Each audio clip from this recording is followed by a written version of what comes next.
Jimmy Akin's Mysterious World is brought to you by the Star Quest Production Network and is made possible by our many generous patrons. If you'd like to support the podcast, please visit sqpn.com/give. Many moons ago on Jimmy Akin's Mysterious World. You're listening to episode 87 of Jimmy Akin's Mysterious World. In this episode, we're talking about the Nephilim. You're listening to episode 386 of Jimmy Akin's Mysterious World, where we look at mysteries from the twin perspectives of faith and reason. In this episode, we're talking about the mysterious Nephilim. I'm Dom Bettinelli, and joining me today is Jimmy Akin. Hey, Jimmy. Howdy, Dom. Folks, be sure to stick around to the end of the episode. We'll have your feedback on our recent episode on Can You Ordain Yourself? And more weird questions. But first, Genesis 6 contains a reference to a strange group known as the Nephilim. It's one of the strangest passages in the Bible, and it's puzzled scholars for literally thousands of years. In recent times, some have claimed that the Nephilim are aliens or even alien-human hybrids. So, who were the Nephilim? And what is Genesis 6 really trying to say? That's what we'll be talking about on this episode of Jimmy Akin's Mysterious World. So, Jimmy, what should we know about today's episode?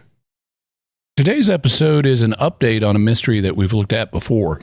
We originally discussed the Nephilim back in episode 87, so you can check that out. But this was an early episode, and I didn't know as much back then as I do now.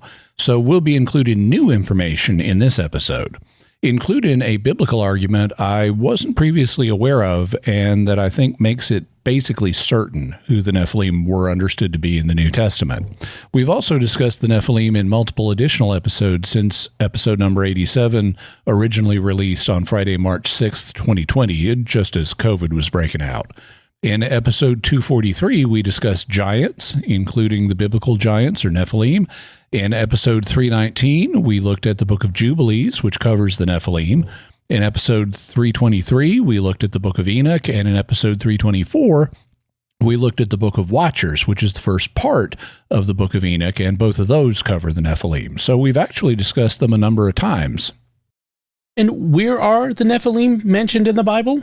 There are two passages. The first is in Genesis, and the second is in Numbers. Those are where we need to go to figure out who the Nephilim are. So let's look at the Genesis passage. Where does it occur? It occurs in Genesis 6, just before the flood narrative. Genesis 5 has a big genealogy stretching between Adam down to Noah. Then we have the Nephilim passage, and then we have the beginning of the flood narrative, which runs from Genesis 6 to 9. Here's the main Nephilim passage. When men began to multiply on the face of the ground, and daughters were born to them, the sons of God saw that the daughters of men were fair, and they took to wife such of them as they chose. Then the Lord said, My spirit shall not abide in men forever, for he is flesh. But his days shall be 120 years. The Nephilim were on the earth in those days, and also afterward, when the sons of God came in to the daughters of men, and they bore children to them. These were the mighty men that were of old, the men of renown. But let's read a little more so you can see how this relates to the flood narrative. The Lord saw that the wickedness of man was great in the earth, and that every imagination of the thoughts of his heart was only evil continually. And the Lord was sorry that he had made man on the earth, and it grieved him to his heart. So the Lord said, I will blot out man whom I have created from the face of the ground, man and beast, and creeping things and birds of the air, for I am sorry that I have made them. But Noah found favor in the eyes of the Lord. So in the first of the passages, there are three groups that we need to pay attention to: the sons of God, the daughters of men, and the Nephilim.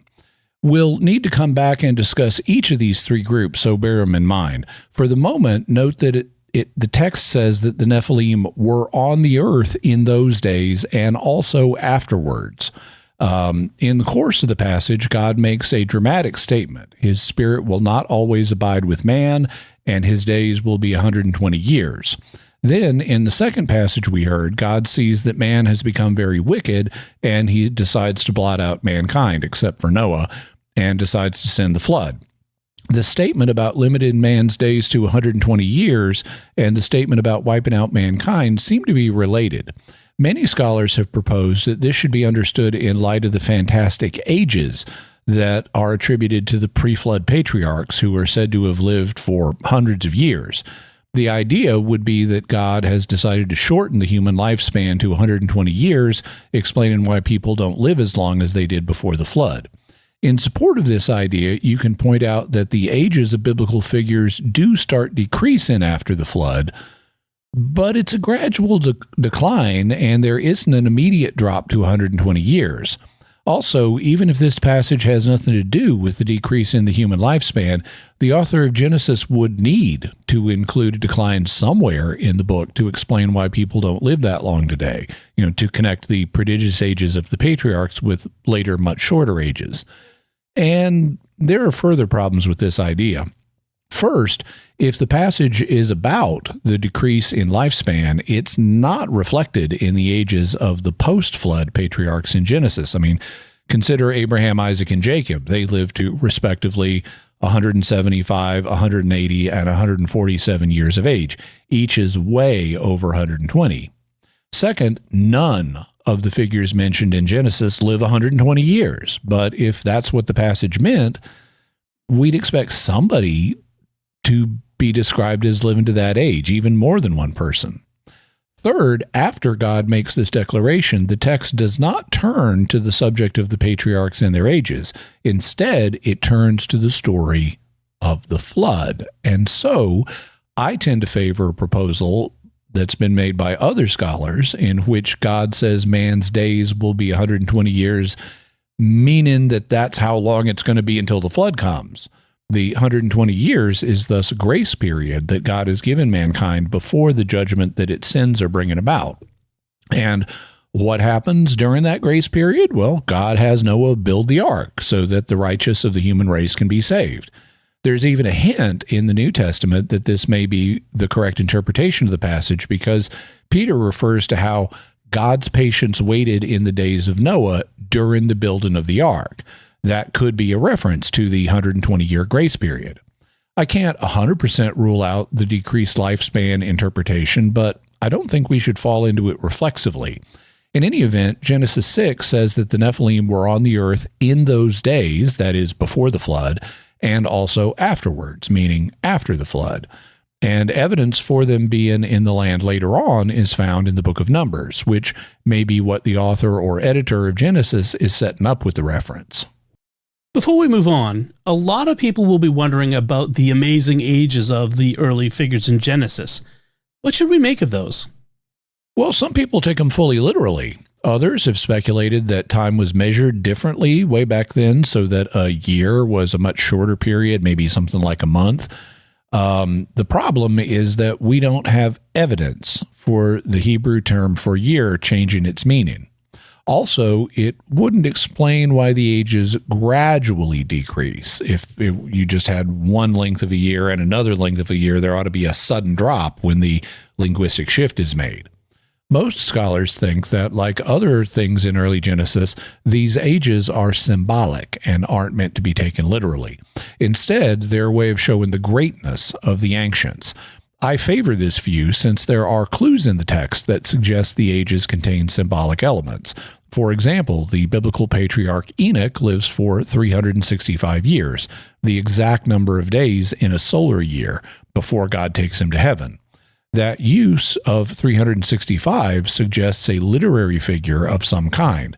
There are also potential clues in these ages as well, indicating numerical patterns involving the numbers 5 and 7. And there are proposals that I've seen that try to relate the ages to the synodic periods of other planets in the solar system, not because they had any advanced astronomy, but just because they had the night sky in the internet instead of the internet for their entertainment, and they noticed how long it took the wandering stars they could see, the planets, to do given things. And so I've seen proposals that try to connect the ages to what just earthbound observation of the planets could tell you, which would, again, suggest literary figures. All right, let's talk about the reference to the Nephilim in the Book of Numbers. Where does it occur? Well, we should mention what the Book of Numbers is, because it's not as familiar to people as Genesis. Basically, Numbers talks about what happened to the Israelites after God led them out of Egypt, but before they came into the Promised Land. It's like while they were in the wilderness between the two places. The reference to the Nephilim comes in chapter 13, and it's at a crucial moment in the story. The Israelites have gotten near the Promised Land, and Moses has sent 12 spies into the land to scope it out for 40 days. When the spies get back, this happens. At the end of 40 days, they returned from spying out the land. And they came to Moses and Aaron and to all the congregation of the people of Israel in the wilderness of Paran at Kadesh. They brought back word to them and to all the congregation, and showed them the fruit of the land. And they told him, "We came to the land to which you sent us. It flows with milk and honey, and this is its fruit. Yet the people who dwell in the land are strong, and the cities are fortified and very large. And besides, we saw the descendants of Enoch there. The Amalekites dwell in the land of Negeb. The Hittites, the Jebusites, and the Amorites dwell in the hill country. And the Canaanites dwell by the sea and along the Jordan." But Caleb quieted the people before Moses and said, "Let us go up at once and occupy it, for we are well able to overcome it." Then the men who had gone up with him said, "We are not able to go up against the people, for they are stronger than we." So they brought to the people of Israel an evil report of the land which they had spied out, saying, "The land through which we have gone to spy it out is a land that devours its inhabitants. And all the people that we saw in it are men of great stature. And there we saw the Nephilim, the sons of Anak, who come from the Nephilim. And we seemed to ourselves like grasshoppers, and so we seemed to them." So the spies say that the land is really good, but it's inhabited by really strong peoples living in fortified cities. One of the spies, Caleb, says that doesn't matter. The Israelites will be able to conquer it, but the others disagree. If you keep reading in chapter 14, the bad report turns the people of Israel against going into the land, and so God refuses to lead them in. This is what leads to the Israelites wandering in the desert for 40 years. They're listening to the bad majority report of the spies. God determines that he won't lead the generation into the promised land, but will instead wait until their children have grown up and lead them in instead. For our purposes, the key thing is the mention of the Nephilim in the bad report that the spies give. They say they saw the Nephilim in the land, and they identify the Nephilim with a group called the sons of Anak, who come from the Nephilim. This also supports the idea that the Nephilim were unusually tall and thus could be considered giants. And that's all the Bible has to say about the Nephilim? Right, so we don't have a lot to work with. On the other hand, that means we also don't have to go through a huge mountain of data to figure this out. Okay, then before we get to that, let's take a moment right here to thank our patrons who make this show possible, including Aaron M., Stephen R., Daniel V., Jared C., and Kenneth B. Their generous donations at sqpn.com/give make it possible for us to continue Jimmy Akin's Mysterious World and all the shows at StarQuest. More than 90% of our financial support comes from individual donors like you, and you can join them by visiting sqpn.com/give. Jimmy Akin's Mysterious World is also brought to you by DeliverContacts.com, offering top brand contact lenses at always low prices with free delivery. Visit DeliverContacts.com. And by Rosary Army, featuring award-winning Catholic podcasts, rosary resources, videos, and the School of Mary online community, prayer, and learning platform. Learn how to make them, pray them, and give them away while growing in your faith at rosaryarmy.com and schoolofmary.com. So, Jimmy, what theories are there about the Nephilim? We need to look at the three groups of people that were mentioned in the Genesis 6 passage, the sons of God, the daughters of men, and the Nephilim themselves. There are theories connected with each of these three groups that have a bearing on who the Nephilim were. So what are the theories about who the sons of God are? Well, some folks have proposed that they were aliens, because it's always aliens. Others have proposed that they're angels.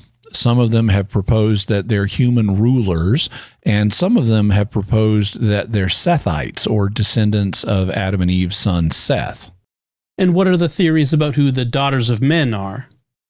Some have proposed that they're human women in general, as opposed to the alien or angelic beings who marry them. Others have proposed that they're common women as opposed to women of royal stock. And some have proposed that they are non-Sethite women, which would make them descendants of Cain as opposed to descendants of Seth. And what are the theories about who the Nephilim are?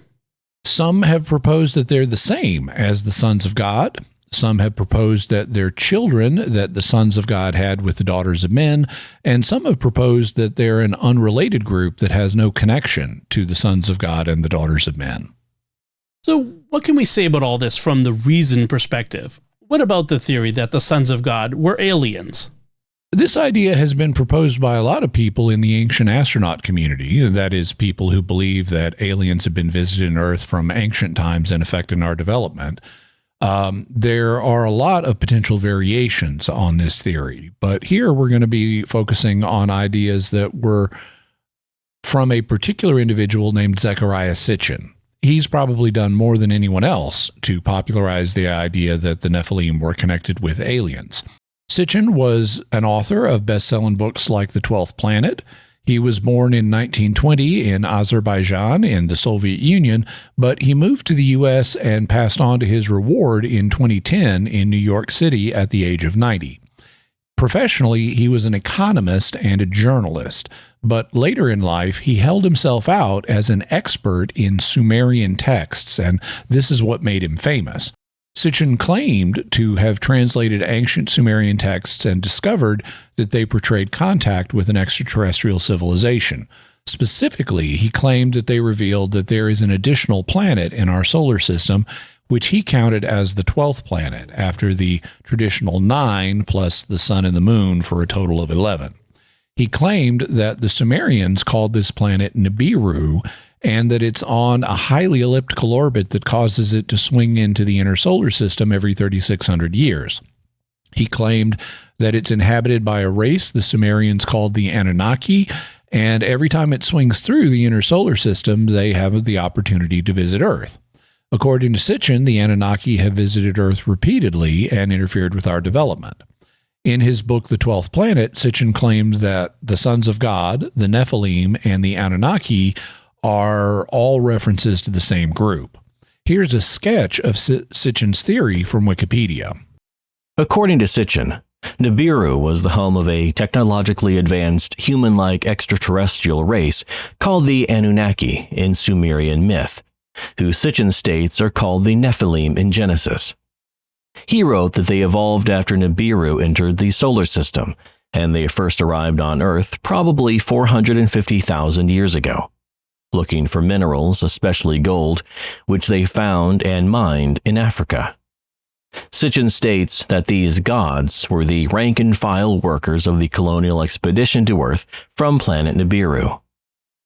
According to Sitchin, Enki, the Sumerian god of water and human culture, suggested that to relieve the Anunnaki, who had mutinied over their dissatisfaction with their working conditions, that primitive workers, Homo sapiens, be created by genetic engineering as slaves to replace them in the gold mines by crossing extraterrestrial genes with those of Homo erectus. According to Sitchin, ancient inscriptions report that the human civilization in Sumer, Mesopotamia, was set up under the guidance of these gods, and human kingship was inaugurated to provide intermediaries between mankind and the Anunnaki, creating the divine right of kings doctrine.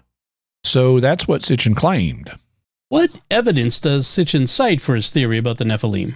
In The 12th Planet, he seems to offer three arguments. First, he translates the term Nephilim as those who were cast down, meaning aliens who came down to Earth. He also sometimes translates Nephilim as those who came down. Second, he translates the statement in Genesis that they were men of renown as the people of the rocket, and he refers to them as the people of the fiery rocket, indicating the means by which they came down to Earth. Third, he reads the Genesis text against his interpretation of Sumerian texts, and since he thinks the Sumerian texts refer to aliens called the Anunnaki, he asserts that Genesis is referring to the same people. Let's look at each of his arguments. Should we read Genesis in light of Sitchin's claims regarding aliens being discussed in Sumerian texts? Well, there's certainly nothing wrong with comparing biblical literature to other parallel literature. In fact, that's a good thing. The books of the Bible were written at specific times and places, and one can often shed light on them by looking at other things that people were reading. In particular, there are parallels between things in Genesis and things that are written about in Mesopotamian literature. I should point out that the term Mesopotamia means the land between the rivers, the two rivers being the Tigris and the Euphrates. Today, the term Mesopotamia is used to refer to a large region between and around these rivers. It covers parts of Iraq, Iran, Syria, and even Turkey. In the ancient world, it included civilizations like Sumer, Akkadian, Assyria, and Babylonia. These nations had overlapping cultures, so the Anunnaki appear in the literature of more than one of these civilizations, which is why we'll be speaking of Mesopotamia collectively. The author of Genesis is frequently responding to ideas discussed in Mesopotamian literature and offering a theological rebuttal of them. Genesis thus corrects pagan Mesopotamian ideas about creation and the flood, ideas found in works like the Epic of Gilgamesh and the Atrahasis epic. So it's quite appropriate to read early Genesis in light of Mesopotamian literature and see what light the two can shed on each other. Bible scholars do that all the time. However, just because it's legitimate to compare things doesn't mean that you can claim anything you want about what these sources mean. Your claims need to be backed up by evidence, and this is where Sitchin runs into problems. In the first place, he commits what you could call the ancient astronaut fallacy.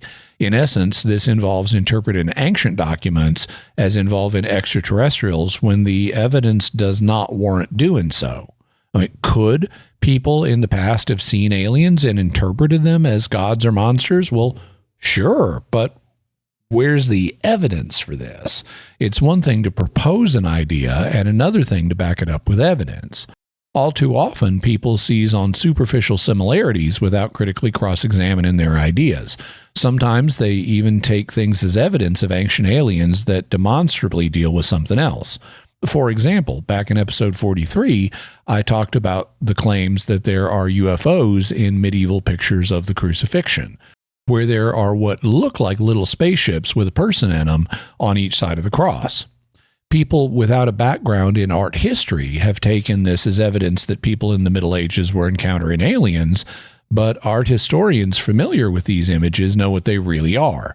They're stylized depictions of the sun and the moon bearing witness to the death of the Son of God. The sun and the moon appear in these positions in all kinds of paintings of the crucifixion, and it just so happens that in some paintings they are so stylized that they kind of sort of look like spaceships to 21st century eyes, but that's not what they are. Sitchin's ancient astronaut claims about Mesopotamian literature are something we can discuss in a future episode, but his claims regarding Genesis and the Nephilim are just wrong. What about the idea of translating Nephilim as those who were cast down or those who came down? Those who came down is really problematic. The Hebrew term for go down is yarad, and there is no way to get Nephilim out of the verb yarad. There are also problems with his translation, those who were cast down.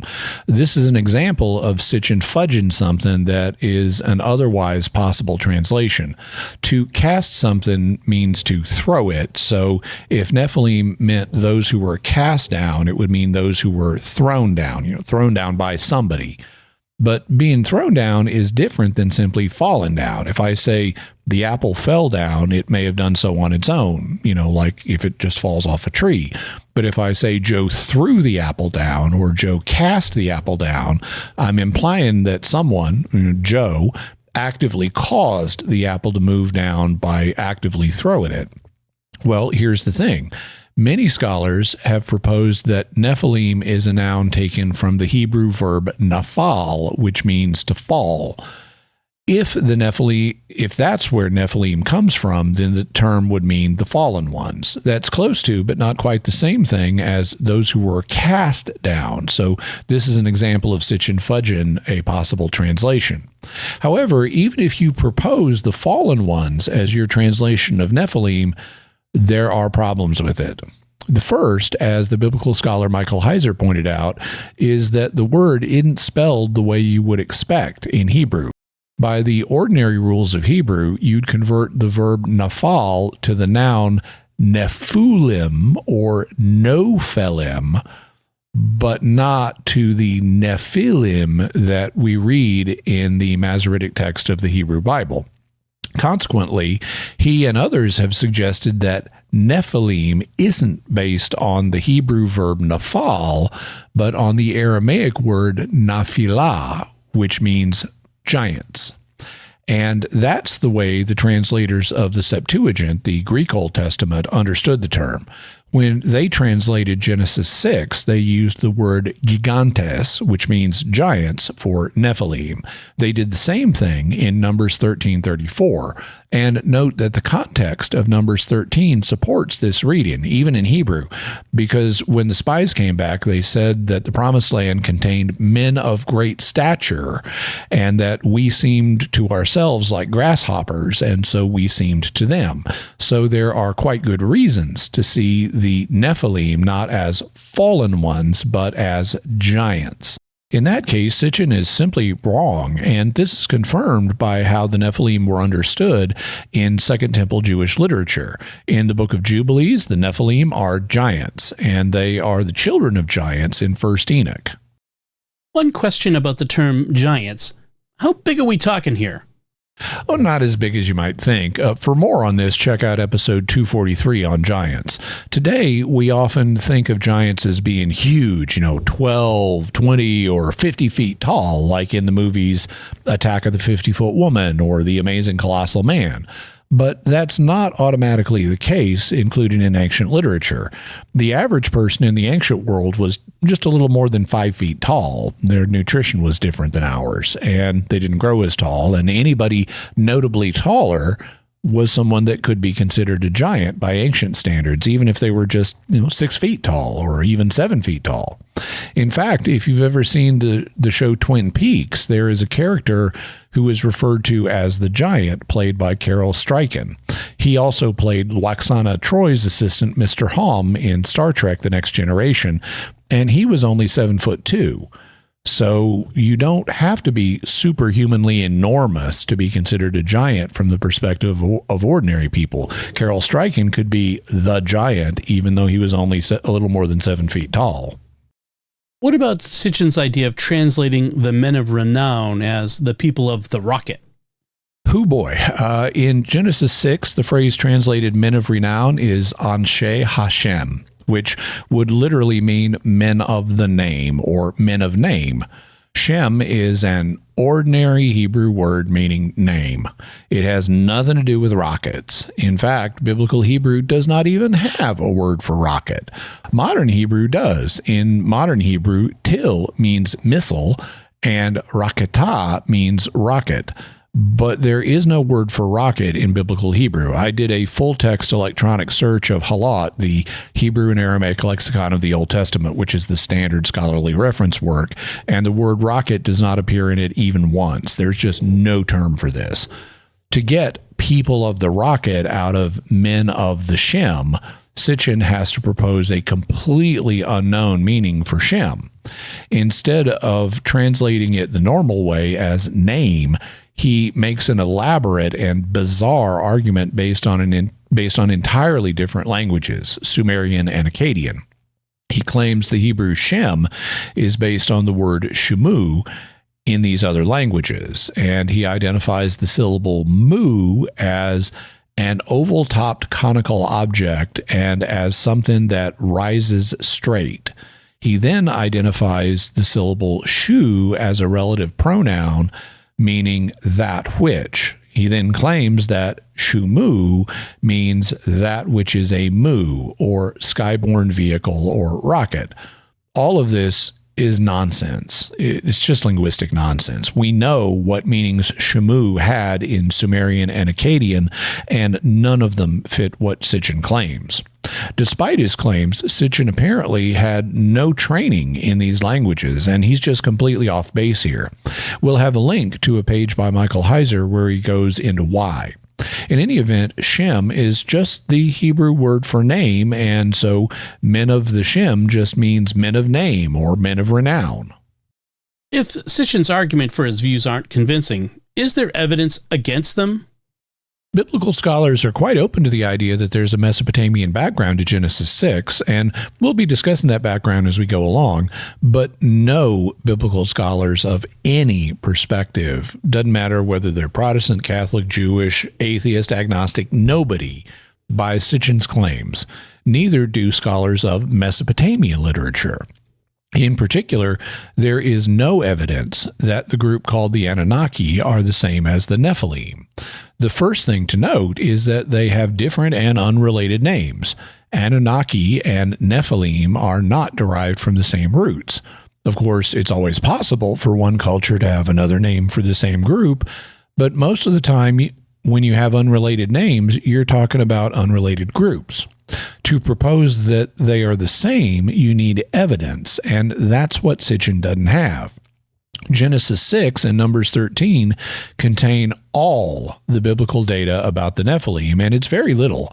Even when you expand the circle to include other works of Jewish literature like First Enoch and Jubilees and so forth, there's no basis that Sitchin can build on to propose that the Nephilim and the Anunnaki are the same group.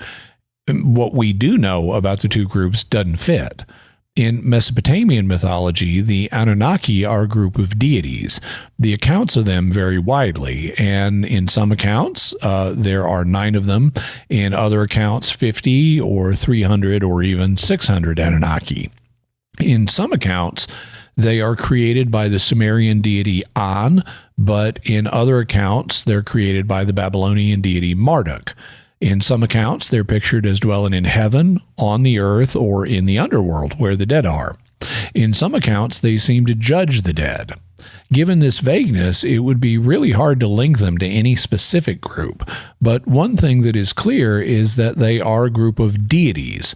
But the Nephilim of the Bible are not conceptualized as a group of deities, as will become clear as we go along. If Sitchin's ancient astronaut theory doesn't match the biblical and archaeological evidence, what can we say about the Nephilim? Do we need to look at them from the faith perspective at this point?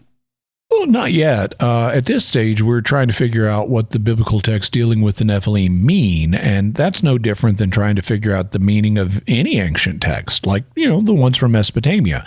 You don't have to adopt the faith perspective to figure out the meaning of a text, at least not in most circumstances, so there's still more to be done from the reason perspective.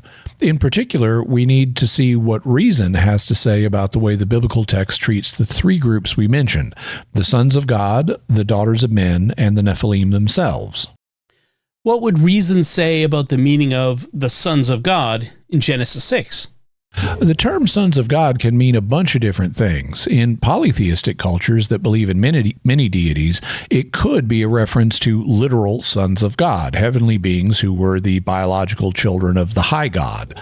However, the author of Genesis is different. In fact, if you read Genesis carefully against its ancient Near Eastern background, the author is doing quite a lot to make it clear that the Creator is utterly different from any other being.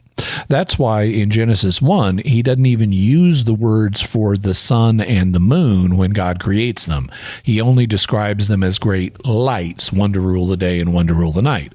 The reason is because in the languages of these cultures, the terms for sun and moon were the names for the sun god and the moon god. By calling them lights, the author of Genesis is demythologizing them and signaling the reader that they shouldn't worship them, but worship the Creator instead. It's like he's saying, they're just lights, don't worship them, they're not deities. So the sons of God should be understood when you survey all the evidence as high-ranking heavenly creatures, created beings that we would today call angels. And there is evidence for this interpretation elsewhere in the Old Testament. For example, in the book of Job, the sons of God come before God in his heavenly court, indicating that they are subordinate heavenly creatures, or what we today would call angels. On the other hand, some have proposed that the sons of God in this passage might be human beings who are rulers. They could be political rulers like kings or religious rulers like priests. In the ancient world, the two offices were often one, with the king also being the high priest. There are passages in the Old Testament that you could appeal to in support of this idea. For example, in Psalm 2, God addresses the king of Israel and says, "You are my son. Today I have begotten you." So kings could be called sons of God. It's harder to cite a specific verse that explicitly says priests can be called sons of God, but since they're connected with God, it's not hard to see how they could be called sons of God. And as we said, the office of priest and king often went together in the ancient world. The sons of God also might be a group of human beings who were connected with God in another way, such as by being holy to him or particularly righteous. For example, in the Book of Wisdom, the righteous man is said to call God his father, making him a son of God. In particular, some have proposed that the sons of God in Genesis 6 are a particular group of righteous people, namely the line of righteous people who descended from Adam and Eve's third son, Seth. You'll recall that their first son, Cain, turned wicked when he killed their second son, Abel. They then had a third son, Seth, and a line of righteous people came from him, in contrast to a line of wicked people who were descended from Cain. Unlike the other views of the sons of God, this one doesn't have an explicit basis in the text. There are no passages that call the descendants of Seth sons of God, but you could speculate that this is who is meant, since the line of Seth is depicted in Genesis as being more pleasing to God than the line of Cain. There are other possible meanings for the term sons of God, but they all aren't relevant to our discussion of Genesis 6. If those are the relevant meanings for sons of God, what are the possible meanings for daughters of men? Since the sons of God are contrasted with the daughters of men, the possibilities for who they are basically mirror the different theories about the sons of God. Taken in the most straightforward way, the term daughters of men would just indicate human women in general. This mirrors the idea that the sons of God would be heavenly angelic beings. In that case, Genesis 6 would be describing heavenly angelic creatures taking human women as wives and having children with them. This idea is challenging for many people today, but we should point out that the phrase daughters of men would most naturally be understood as just meaning human women. If you don't know anything about the context, that would be what the phrase would be taken to mean. But if you could establish that the sons of God are actually a group of humans, that would at least provide some justification for a more restricted meaning of daughters of men. In this case, the daughters of men would be women whose fathers are human, but who aren't among the human sons of God. So if the sons of God are rulers, either political or religious, then the daughters of men would mean daughters of common folk, people who weren't rulers. The passage would thus be about rulers who took wives from among the common people and had children with them. Or if the sons of God are the righteous line of Seth, then the daughters of men would be women who came from the unrighteous line of Cain. In that case, the passage would be about how the line of the righteous came to be mixed with the line of the wicked, leading to the wickedness that resulted in the flood. If those are the theories about the sons of God and the daughters of men, how do the Nephilim fit into this picture? One possible view is that they are a group that has no relation with either the sons of God or the daughters of men. Grammatically, this is possible. After discussing the sons of God and the daughters of men, Genesis 6:4 simply says, "The Nephilim were on the earth in those days and also afterwards." They thus could be an unrelated third group that just happens to be mentioned here. But there are big problems with this interpretation. One of them is relevance. The idea that they are an unrelated group would make their mention in this text irrelevant to the discussion. the author of Genesis would just happen to throw in the fact that, in the ancient world, there was also this unrelated third group, just as a matter of curiosity. But writers normally mention facts that are relevant to the discussion at hand, not unrelated bits of trivia. Another problem is what the passage goes on to say. It says that the Nephilim were not only present before the flood, but also afterwards when the sons of God came in to the daughters of men and they bore children to them. The text thus returns to the subject of the sons of God marrying the daughters of men. That strongly suggests that the Nephilim aren't an unrelated group and that the sons of God and the daughters of men are related to them in some way. In fact, the most natural interpretation is that the reason the Nephilim were on the earth before the flood is that the sons of God mated with the daughters of men before the flood happened, and then, because they mated with the daughters of men again after the flood, the Nephilim were also on the earth after the flood. So the idea that the Nephilim are an unrelated third group is hard to sustain. Another possible view is that the Nephilim are the same group as the sons of God. This was the view endorsed by Zecharia Sitchin. But there's a really big problem with it. As we just saw, the text strongly suggests that the Nephilim are the children of the sons of God and the daughters of men, and that this kind of mating happened before and after the flood. That would make the Nephilim a different group than the sons of God. It thus appears that the author of Genesis means us to understand the Nephilim as the children of these two other groups. So, we have a good idea who the Nephilim were, but we have a variety of theories about the sons of God and the daughters of men, some of which are more plausible than others. Is there a way of distinguishing between them from the reasoned perspective? At this point, we have four basic theories. The sons of God are angelic beings who intermarried with human women. The sons of God are rulers who married common women. The sons of God are righteous men who married the daughters of the unrighteous. And the sons of God are specifically the righteous line of Seth, which intermarried with the unrighteous line of Cain. The least plausible of these is the third, the idea that the sons of God are the righteous and the daughters of men are the unrighteous. There is no good basis for this in the text. While the phrase sons of God might possibly be taken to refer to the righteous in general, the idea that the phrase daughters of men means unrighteous women is not what you would expect the phrase to mean.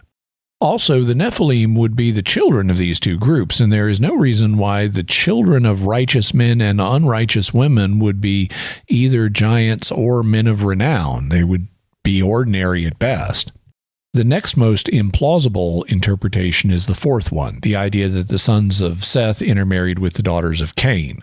The idea that daughters of men means daughters of the line of Cain is really speculative and hard to establish from the text. That's not what you'd expect the phrase daughters of men to mean. Also, it's hard to see why the marriages of Sethites and Canaanites would produce either giants or men of renown, and it's hard to see how the line of Seth and the line of Cain could have been intermarried again after the flood, giving rise to the Nephilim being in the land later on, at least if you understood the flood as being global, because the line of Cain would have gone extinct. More plausible is the idea that the sons of God are rulers and the daughters of men are women who belong to the common folk. This interprets the phrase sons of God according to a usage that has something of a basis in the text, for rulers, like the kings of Israel, were sometimes referred to as God's son. And the phrase daughters of men can at least plausibly be taken as a reference to common, ordinary women, and there would be a basis for the children of such unions being and becoming men of renown.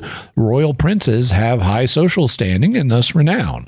They also go on to have important careers where they play important roles in society, further increasing their fame. One could even argue that they're taller than most people and thus could possibly be considered giants, partly because people want taller, physically imposing leaders. You'll note, for example, that King Saul was seen as suitable to be Israel's first king because he was a head taller than anybody else. Also, rulers had better access to food and nutrition than other people in the ancient world, and so they'd grow taller for that reason. And so the rulers and common women understanding is possible.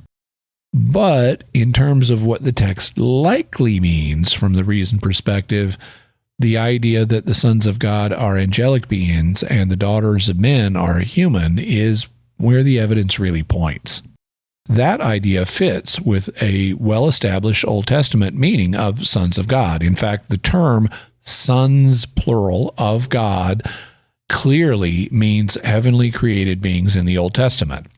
There are no passages, zero, in the Old Testament where the phrase sons of God refers to anything other than angelic heavenly creatures. This idea also fits with the most natural understanding of the phrase daughters of men, that is, human women in general, not some special group of human women like the daughters of commoners. And it would explain why their children are anomalous. In the ancient world, the children of humans and heavenly beings were often said to be larger and stronger and more heroic than ordinary people. Think of part human heroes, part divine heroes like Gilgamesh or Hercules. This would fit very naturally with the idea of the Nephilim being giants or men of renown. Of course, we'd still have to answer the question of whether angels could produce children with human women, but that's a question for the faith perspective. From the reason perspective, given the way the terms are used elsewhere in the Old Testament and what else we know about ancient literature, the idea that the sons of God were angelic is the one best supported by the evidence. Before we go to the faith perspective, do we have any information from other ancient sources that could shed light on the Nephilim? What did the rabbis or the church fathers have to say? The earliest records we have on this question date from what scholars call the Second Temple period. This was the era after many Jews returned from the Babylonian exile and rebuilt the temple, since Solomon's temple had been destroyed, and it lasted until the late 1st century when the Romans destroyed the temple again. So this is the period that Jesus lived in. One thing that is very well agreed upon in this period is that the Nephilim were giants and that their fathers, or the sons of God, were angels. As the British biblical scholar Richard Bauckham writes in his commentary on Jude 6, according to Jewish tradition, angels descended from heaven to marry human wives and corrupt the human race in the period before the flood. This was how the account of the sons of God in Genesis chapter 6, verses 1 through 4, was universally understood, so far as our evidence goes, until the mid-2nd century AD, though the tradition took several varying forms.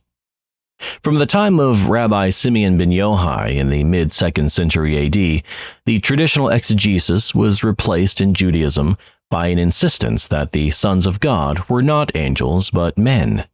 In Christianity, however, the traditional exegesis had a longer life, questioned only in the 3rd century and disappearing in the 5th century. So until the 2nd century AD, all of the Jewish and Christian sources we have interpret the sons of God as angels. Not just some of them, all of them. So that includes the period in which the New Testament was written, and that's going to be important going forward. It's not until the mid-2nd century that the idea that the sons of God were human starts to be advocated in the Jewish community, and it took even longer to be advocated in the Christian community, not with the traditional interpretation not being questioned until a century later. And that goes along with what we've seen here on Mysterious World. In, for example, Second Temple books like 1st Enoch and Jubilees strongly support the idea that the sons of God were angelic beings. So does the Damascus document, which is one of the Dead Sea Scrolls, and so do many of the church fathers, including Justin Martyr, Clement of Alexandria, and St. Ambrose of Milan. Though texts do start appearing later on that support the idea they were purely human. However, here we have an issue in that while these texts can shed light on how Genesis was interpreted in later time periods, in the Second Temple era, they don't tell us how Genesis was interpreted when it was written. Depending on whose dating you accept, the material at the beginning of Genesis 6 dates to hundreds or more than 1,000 years earlier.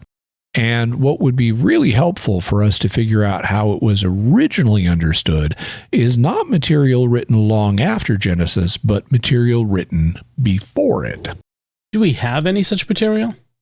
Yes, recent scholarly attention has focused on a group of beings in Mesopotamian mythology known as the Apkallu. The Apkallu were divine beings that were created in the watery abyss that surrounded and was underneath the world. They were beings of great wisdom. They could either be good or bad. They came to Earth and taught mankind various arts, including how to work metal and how to practice magic. This divine knowledge was then the basis for Mesopotamian civilization, and so the Apkallu, from the Babylonian point of view, were what helped make their civilization great. The Apkallu also married human women and had offspring with them, and these children were giants and men of renown. The gods punished the world by sending the flood, through which a human being and his family, along with various animals, was preserved in a big boat. In the Epic of Gilgamesh, this human is named Utnapishtim, but he's given other names in other Mesopotamian literature. Also, the line of the Apkallu's human descendants continued after the flood in the form of divine human hybrids like the Babylonian hero Gilgamesh. And the Apkallu were sometimes depicted using protective figurines known as watchers, which would, for example, watch over your house and protect you. Except for that last point, that they were sometimes called watchers, all of this closely parallels what we find in Genesis 6. Created heavenly beings mate with human women. They have children of great size who become men of renown, and these offspring are present both before the flood and afterwards. The Apkallu may have a different name than the sons of God in Genesis, but they have multiple points of contact with the Genesis narrative, unlike the Anunnaki. Consequently, ancient Near Eastern scholars take the idea that the Apkallu form part of the intellectual background of Genesis 6 seriously. Since the Mesopotamian literature describes all of this is older than Genesis, we thus have something that predates Genesis, that has multiple parallels to it, and that could very well form its background. Besides Genesis, do we have any other echoes of this in Jewish literature? Oh, yeah. As we saw in episode 324, the Second Temple era book known as First Enoch has a section called the Book of the Watchers. It's chapters 1 to 36 of First Enoch. Well, remember how the Apkallu were represented by figurines that were called watchers. The Hebrew equivalent term, meaning watchers, also gets used for created heavenly beings who mate with humans, teach them secret arts, including magic, and then this leads to the flood. Here are some excerpts from First Enoch's Book of the Watchers. When the sons of men had multiplied in those days, beautiful and comely daughters were born to them. And the watchers, the sons of heaven, saw them and desired them. And they said to one another, Come, let us choose for ourselves wives from the daughters of men, and let us beget children for ourselves. And Shemi-Hazah, their chief, said to them, I fear that you will not want to do this deed, and I alone shall be guilty of a great sin. And they all answered him and said, Let us all swear an oath, and let us all bind one another with a curse, that none of us turn back from this counsel until we fulfill it and do this deed. Then they all swore together, and bound one another with a curse. And they were, all of them, 200. You can hear how already this is an expanded version of the same events we read about in Genesis 6, and it clearly identifies the sons of God as angels who marry the daughters of men. And notice that right here in 1 Enoch 6:1, these angels are called the Watchers, just like the protective figurines of the Apkallu in Mesopotamia. But let's keep going. These and all the others with them took for themselves wives from among them such as they chose. And they began to go into them, and to defile themselves through them, and to teach them sorcery and charms, and to reveal to them the cutting of roots and plants. Remember how in previous episodes we've discussed how the ancient equivalent of magic and medicine were bound up with each other so that herbology was coupled with magic incantations and charms. And they conceived from them and bore to them great giants. They were devouring the labor of all the sons of men, and men were not able to supply them. And the giants began to kill men and to devour them. And they began to sin against the birds and beasts and creeping things and the fish, and to devour one another's flesh, and they drank the blood. Then the earth brought accusation against the lawless ones. Asael taught men to make swords of iron and weapons and shields and breastplates and every instrument of war. He showed them metals of the earth and how they should work gold to fashion it suitably, and concerning silver, to fashion it for bracelets and ornaments for women. And he showed them concerning antimony and eye paint and all manner of precious stones and dyes. And the sons of men made them for themselves and for their daughters, and they transgressed and led the holy ones astray.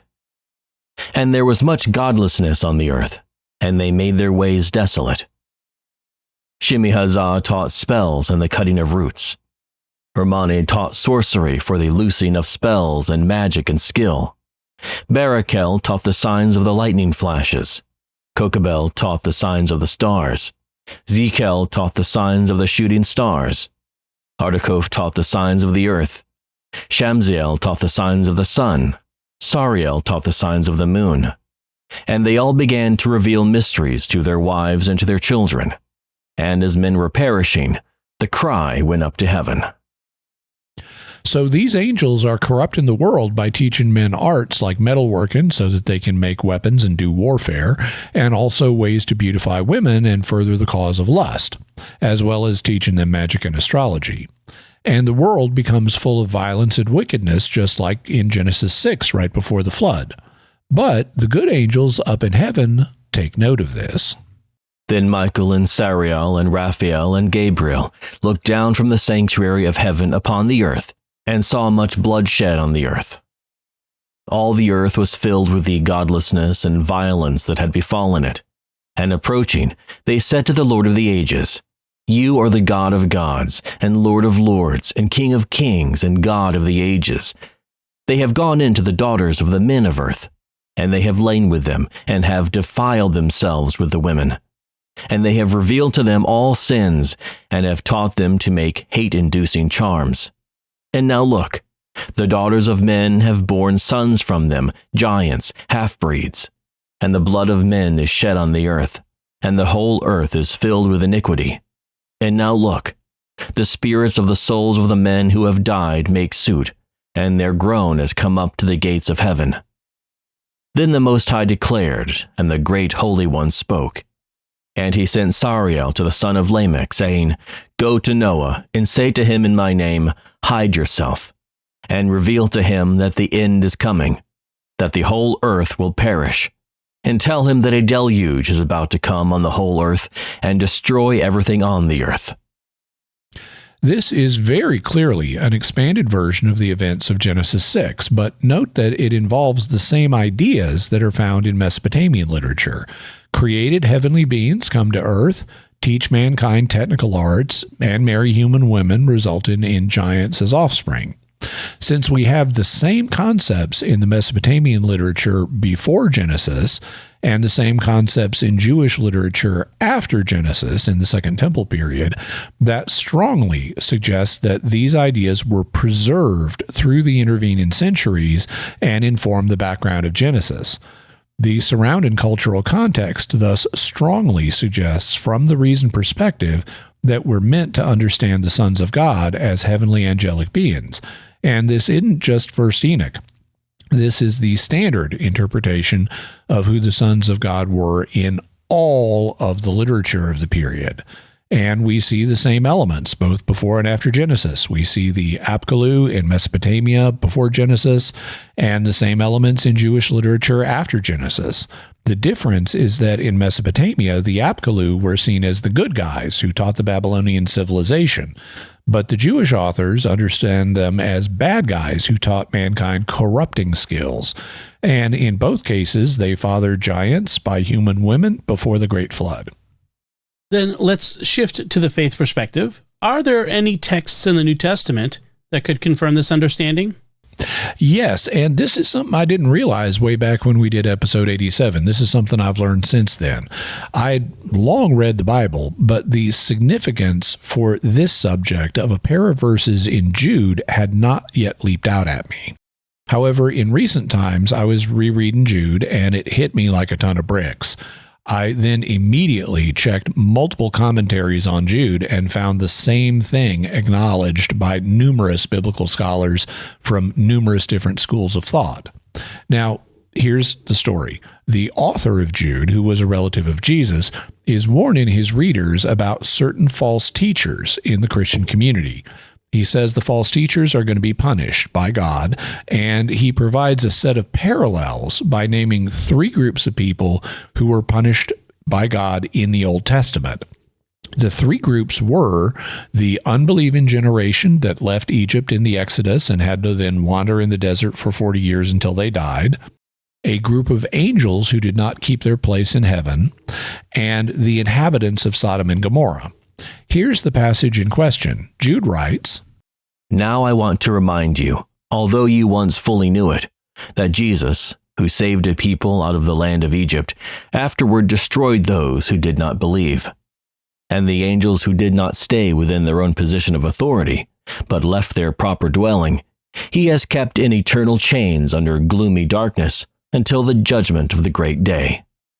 Just as Sodom and Gomorrah and the surrounding cities, which likewise indulged in sexual immorality and pursued different flesh, serve as an example by undergoing a punishment of eternal fire."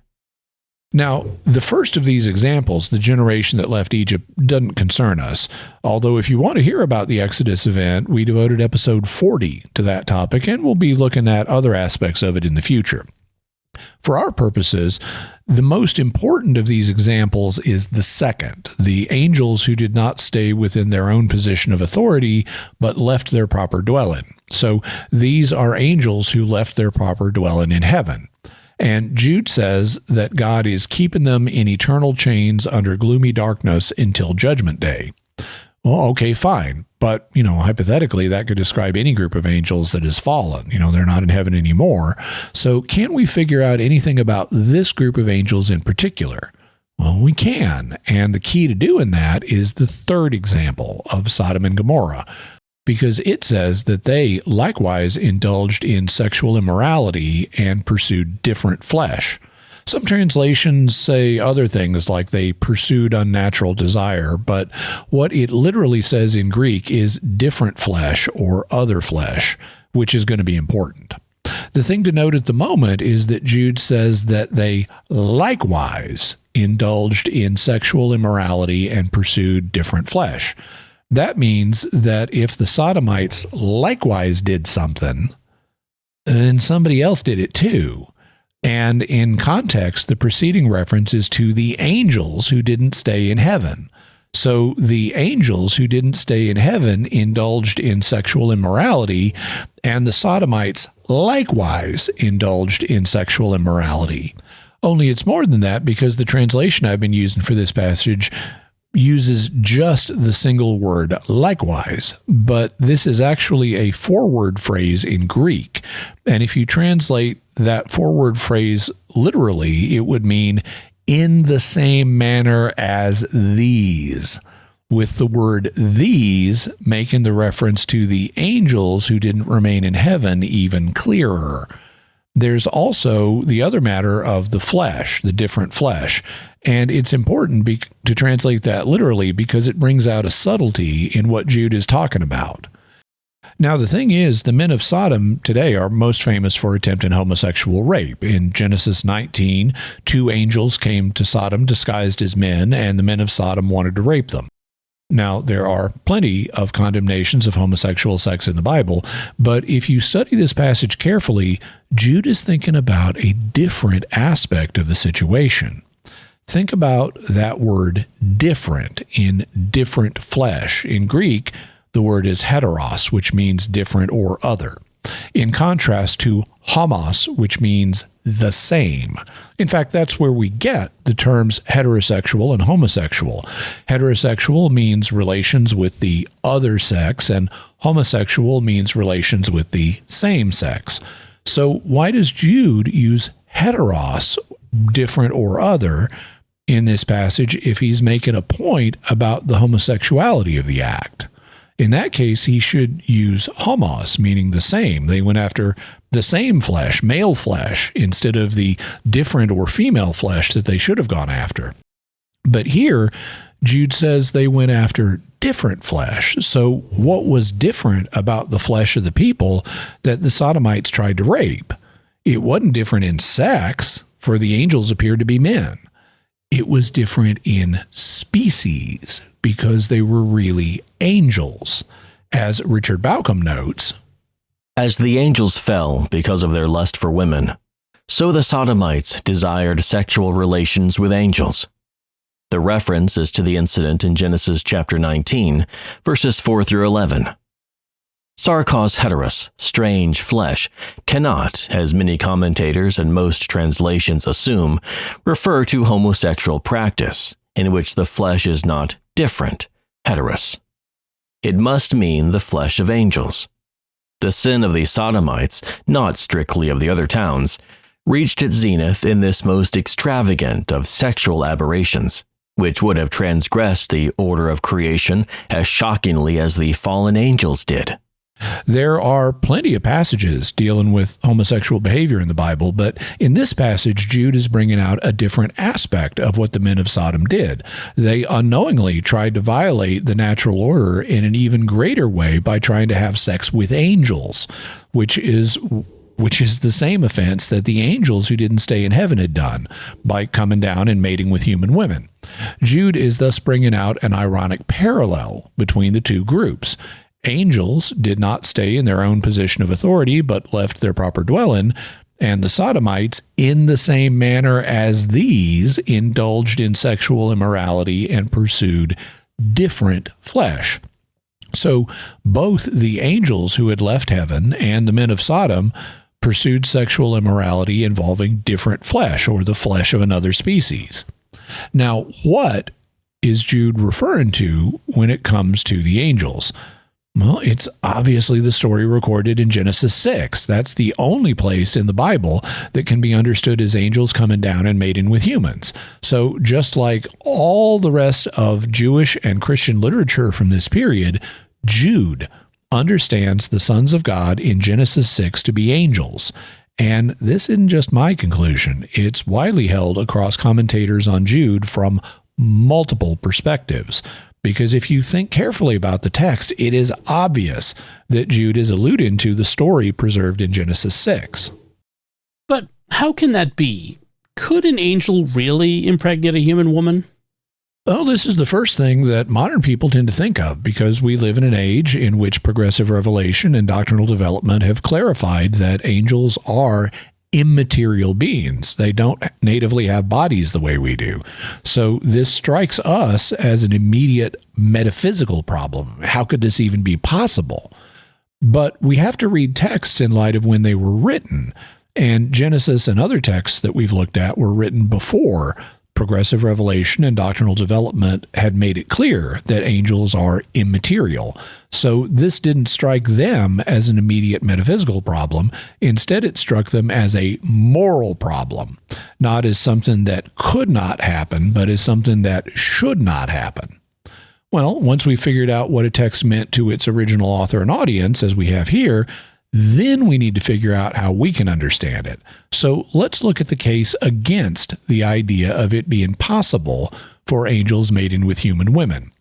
It seems to me that there are two basic arguments against it. First, angels by nature are spiritual beings that don't have bodies, so you can argue that they aren't capable of physical reproduction.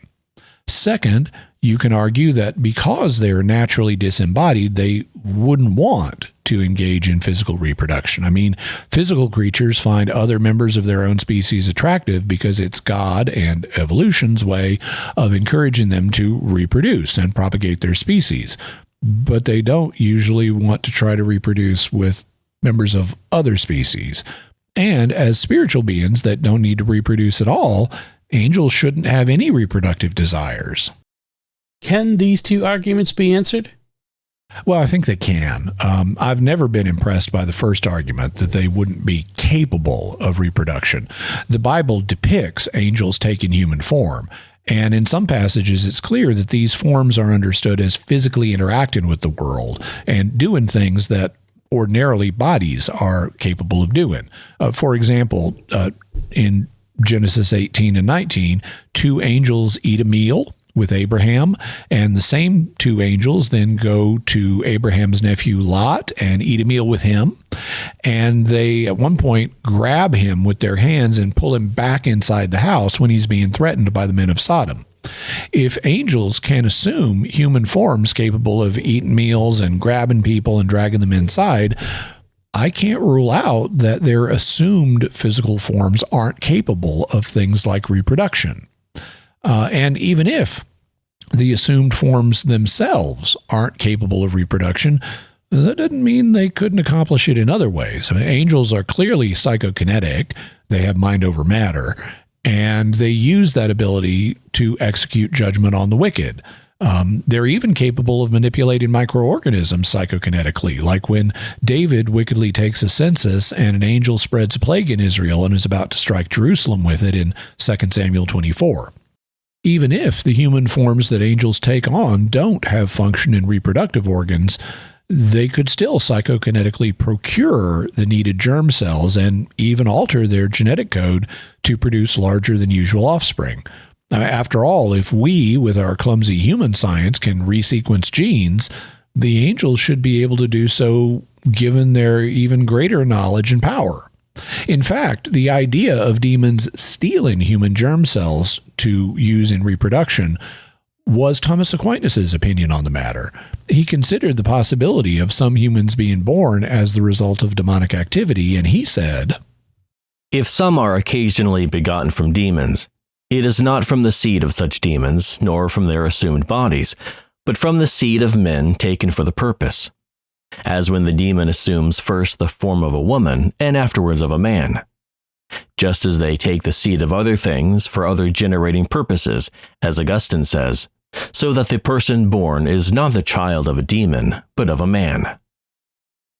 So Aquinas' idea is that a demon would first take the form of a woman, have sex with a man, and get the male germ cells needed for human reproduction.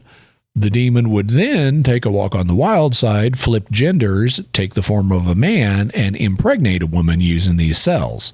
So it's still human germ cells being used in the act of fertilization, and Aquinas says that the person who's born is still the child of a man rather than a demon. Personally, I don't agree with Aquinas that this is the way this kind of situation must happen. Since angels have psychokinesis and can manipulate microorganisms with it, as we saw in the plague example, they can obviously manipulate matter on the microscopic scale. And so I don't have a way to say that they can't manipulate matter and just build a male germ cell. I thus don't think that they would be required to steal them. I mean, they could, but I don't think they would have to. But either way, I don't see a good basis for categorically denying that angels would be incapable of impregnating a human woman. What about the idea that they wouldn't want to? Well, for me, this is the more serious argument. As non-physical beings, angels shouldn't have a desire to reproduce. But angels also shouldn't have a desire to sin in general, and some of them do. That's how we got demons. Sin is, by its nature, irrational, and angels are obviously capable of doing irrational things. I just don't think that this argument is conclusive.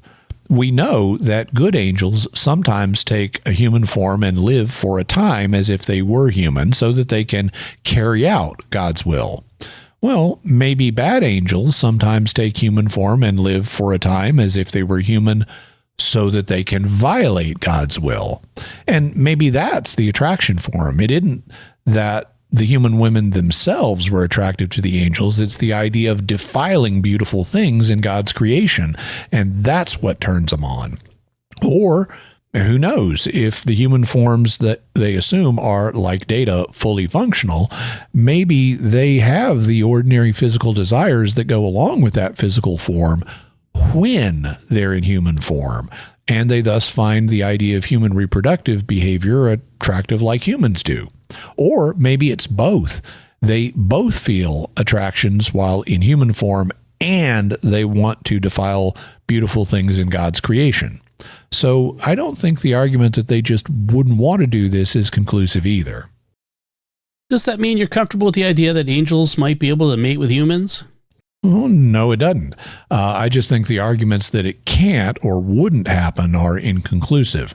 And I have too much respect for the fact that God has built mysteries into his world to say that something can't happen just because it violates my modern sensibilities.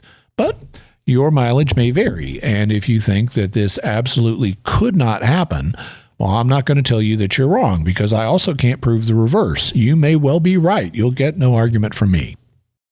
Let's look for a moment at what the author of Genesis was trying to do by telling us about the sons of God and the Nephilim.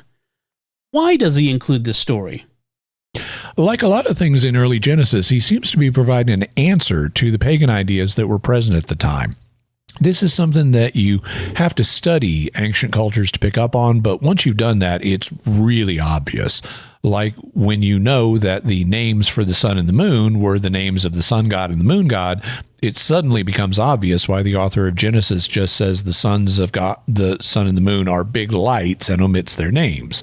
He doesn't want the reader concluding that the high god made the sun god and the moon god, the way that the high gods in some pantheons made the lesser gods. In the same way, in some versions of the flood story, the reason the gods send the flood is because humans have gotten so numerous that they're making too much noise at night and keeping the gods awake, so they vindictively send the flood to kill the humans to stop the noise. And remember how in Mesopotamian culture, it was the Apkallu that brought humans the knowledge of all these different skills, including how to make weapons and do magic, and this was what made Mesopotamian culture great. Well, what the author of Genesis is doing is demythologizing those ideas. He's saying, no, the flood didn't come because the gods were vindictive, because of the noise that humans were making. The true God sent the flood as a just punishment because of the sins of man. And if we're right that he's demythologizing the Apkallu as mere angels, he's saying pagan gods haven't benefited mankind by giving us the skills that made Mesopotamia great. Instead, fallen angels corrupted mankind by giving them harmful skills like warfare and magic. His message is thus to correct false pagan ideas by providing a theologically accurate monotheistic counter-narrative. Does that mean we need to take this text fully literally? No, one of the things that the church recognizes is that the first 11 chapters of Genesis, where this story is found, are not fully literal and contain figurative or symbolic elements. That doesn't mean that they contain no history, but they relate history in a literary way. Somewhere between pure history and pure symbol. Here's what Pope Pius XII had to say in his 1950 encyclical Humanae Generis. The first 11 chapters of Genesis, although properly speaking not conforming to the historical method used by the best Greek and Latin writers, or by competent authors of our time, do nevertheless pertain to history in a true sense, which, however, must be further studied and determined by exegetes. The same chapters, in simple and metaphorical language, adapted to the mentality of a people but little cultured. Both state the principal truths, which are fundamental for our salvation, and also give a popular description of the origin of the human race and the chosen people. So these chapters pertain to history, but they aren't written the way history was written in later periods. Instead, they use simple and metaphorical language to communicate God's truth.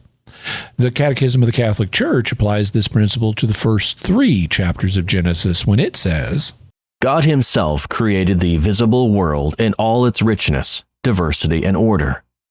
Scripture presents the work of the Creator symbolically as a succession of 6 days of divine work, concluded by the rest of the 7th day.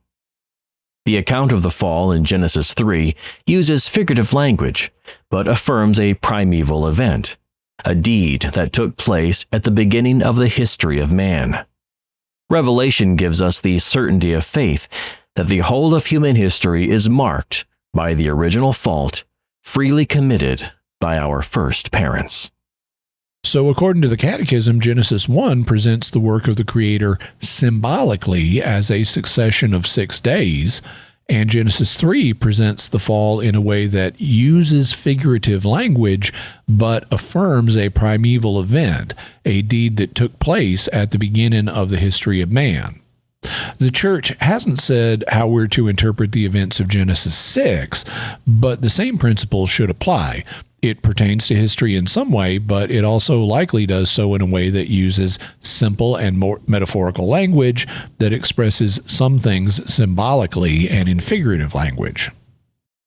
Can you give an example of how that might work? In his book, Reverse in Herman, Protestant biblical scholar Michael Heiser mentioned an idea that some people have proposed regarding the idea that the angelic sons of God mated with human women. This understanding sees the idea of the sons of God fathering the giants as a symbolic rather than a literal expression. It invokes the parallel of God helping Abraham's wife Sarah to become pregnant with Isaac and thus indirectly becoming Israel's father. There's no sexuality involved here. God does not mate with Sarah. He doesn't even bring about a virgin birth like he did with Jesus. But God does increase Abraham and Sarah's fertility so that they're able to miraculously have a child in their old age. Perhaps this interpretation proposes the fallen angels didn't literally mate with human women, but they used their powers to interfere with these women's fertility and pregnancy so that the children were unusually large and unusually aggressive, resulting in extra tall people who fought battles and earned reputations as men of renown. Then, as a literary device, this supernatural intervention gets described as if the fallen angels themselves fathered the children, kind of the same way the book of Hosea later says in God's voice, "Out of Egypt I called my son," meaning out of Egypt I called Israel, thus depicting Israel as God's son. On this interpretation, you wouldn't have to say that angels can literally mate with human beings. You could say that they're incapable of either mating directly or procuring the human germ cells needed to mate. All they would need to do would be able to get certain humans to mate with each other in a way that would result in big, aggressive offspring who could fight battles and become the men of renown. And it's hard to see how they couldn't do that if, as the sources of faith attest, they can stimulate people's temptations. All they would have to do is tempt certain people to mate with certain other people, and you'd get the needed big, aggressive offspring. This would be like, we breed dogs or horses to encourage them to develop the traits that we want them to have. Just tempt big, aggressive people to mate with other big, aggressive people, and presto, big, aggressive offspring. Now, I'm not saying that this interpretation is true, but given the amount of figurative language in the early chapters of Genesis, I can see how the idea of fallen angels manipulating human beings to produce big, aggressive offspring could be spoken of as the angels fathering such people. And that's just one example of how figurative language could be used in connection with this text. There are others too. So, Jimmy, what's your bottom line on the Nephilim? Well, it's a fascinating text, but I think how you take this text depends on a variety of factors. If you want to entertain Zecharia Sitchin's alien astronaut theory, you have to throw reason to the wind, because Sitchin was a liar who did not know the languages he was claiming to translate, and the texts don't say anything like what he claimed they said. From the reason perspective, it's clear that the author of Genesis is demythologizing ideas from Mesopotamian culture that is providing an alternative, theologically accurate account. The question is, how far is he demythologizing them? Based on what we know about the literature both before and after Genesis, the evidence indicates that the text envisioned the sons of God as fallen angelic beings and the Nephilim as the large, aggressive offspring that they fathered with human women. This fathering might have been literal if you think angels can cause human women to become pregnant, however that happens, or the fathering might have been figurative if you think that angels could get humans by temptation to produce large, aggressive offspring. All right. So what further resources can we offer to the listeners and viewers on the topic? We'll have links to Michael Heiser's book, The Anunnaki Gods According to the Ancient Mesopotamian Sources, also Heiser's book, Reverse in Herman, and his book, The Unseen Realm. We'll also have a link to Richard Baucom's commentary on Jude, Zechariah Sitchin's book, The 12th Planet, information about Sitchin, the Anunnaki, and an article that Heiser wrote online about Sitchin's Shumu rocket claims, as well as link to episode 43, where I discuss UFOs in medieval art. Okay. So now we turn to our mysterious feedback brought to us by our feedback coordinator, Rob Leonardi. And as I said, this will come from our episode, which was titled, Can You Ordain Yourself? And More Weird Questions. And the first feedback comes from Father Jeff Horton on Discord, who writes, I think Jimmy had a slight fumble on the desert island question. A marriage between a baptized Catholic and a non-baptized person requires a dispensation for disparity of cult. So the non-priest can't witness such a marriage. Once you get into a marriage of two baptized persons, it's no longer a question of validity, but one of licity. Lycity. I knew I'd say it wrong. Yeah. Well, I appreciate, as I always do, Father Horton's comments. I think he had a little bit of a fumble here because he's changed the circumstances of what I was discussing. The question was about a group of people crashed on a desert island. It was not specified that they were all Catholic. And so if you have a baptized person and a non-baptized person, they can just get married on the island. That's not going to be prevented by anything in canon law. Also, even if you have a baptized Catholic or someone received into the Catholic Church and a non-baptized person, there is the disparity of cult impediment unless it's dispensed, but the way the question was posed also supposed that there was a seminarian on the island who was shortly to be ordained priest. And as I commented, he may well already be a transitional deacon. And if he's a transitional deacon, then in emergency circumstances, he would have the power to dispense the disparity of cult obligation. There is also a question I'd have about the way that impediment would be handled under emergency circumstances anyway, but I haven't had a chance to research that further. But I agree that the point that Father Horton is making would prevent marriage in many cases, but he's going beyond the details. He's carrying the analysis to a more detailed level where I was speaking in a more general way without specifying all the individual details. Right. Then J-Dub. Thanks, Father Jeff. Yeah, thank you, Father Jeff. J-Dub, also on our Discord community, writes, my son says he wants to be the first missionary priest to Mars. Not sure if he means missionary to Martians or to Earthlings who've gone there. Why not both? He can evangelize both groups and do good. I just think of the little Martian guy from the Bugs Bunny cartoons. That would be a funny missionary. Marvin the Martian. Marvin the Martian.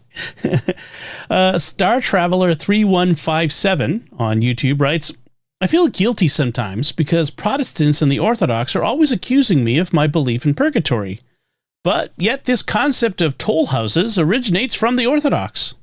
It does, though not all Orthodox accept it. It is a disputed doctrine among the Orthodox, but it is something you can use to show, hey, even your own tradition has an equivalent of purification for the departed, whether you picture it the same way as we do or not. The same basic principle is still there, at least according to many respected Orthodox.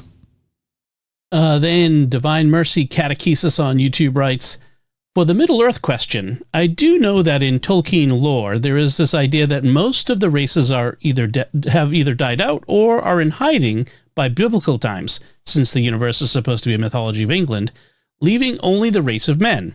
Most likely, Jesus would be a man. However... No, Jesus was a man. Not even just likely, yes. However, also in Tolkien lore is the idea of the Old Hope, a messianic figure portrayed as God entering the world, likely resembling the wizard race, who are more like angels with physical forms. Yeah, well, I'm not a Tolkien expert, so I can't really comment too much further on that. I'd have to leave that one to you, Dom. Yeah.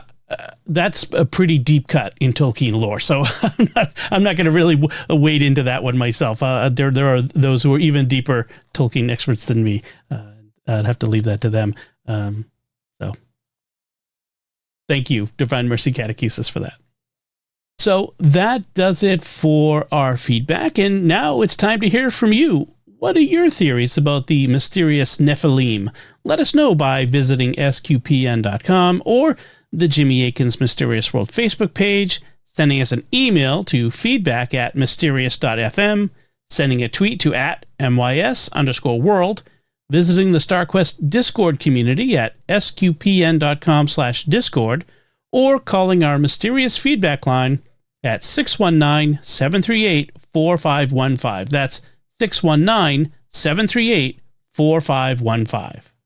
And I want to say a special word of thanks to Oasis Studio 7 for the video and animation work on this episode. You can check it out by going to my YouTube channel, youtube.com/Jimmy Akin. And while you're there, I need your help. I'm trying to grow my channel. We currently have over 100,000 subscribers, and now we're trying to get to 200,000 subscribers. So anything you can do to make that possible would be most appreciated. Like, comment, and share the video, and subscribe. When you subscribe, be sure and hit the bell notification so you always get notified when I have a new video, because I have new videos coming out all the time. And I'd like to thank Craig Hart for his voiceover work in today's episode. So, Jimmy, what's our next episode going to be about? Next week, we're going to be doing another update episode where I reveal things I'd learned since we initially looked at a mystery. So, once again, we're going to be going back to the early days of Mysterious World and telling you the truly fascinating story of John Hendricks, the Tennessee Prophet. And if you already know the story, don't spoil it for others, because it's really cool. It is. Folks, be sure to follow Jimmy Akin's Mysterious World in Apple Podcasts, Spotify, TuneIn, your favorite podcast app, or at Jimmy's YouTube channel, where you should hit that bell to get notifications. Be sure to get your very own Mysterious World t-shirt, mug, and more in our merchandise shop at sqpn.com/merch. You can find links to Jimmy's resources from our discussion on our show notes at mysterious.fm/386. And remember, to help us continue to produce the podcast, please visit sqpn.com/give. Jimmy Akin's Mysterious World is also brought to you in part by The Grady Group, a Catholic company bringing financial clarity to their clients across the United States, using safe money options to produce reasonable rates of return for their clients. Learn more at GradyGroupInc.com. Until next time, Jimmy Akin, thank you for exploring with us our mysterious world. Thanks, Tom. And once again, I'm Dom Bettinelli. Thank you for listening to Jimmy Akin's Mysterious World on StarQuest.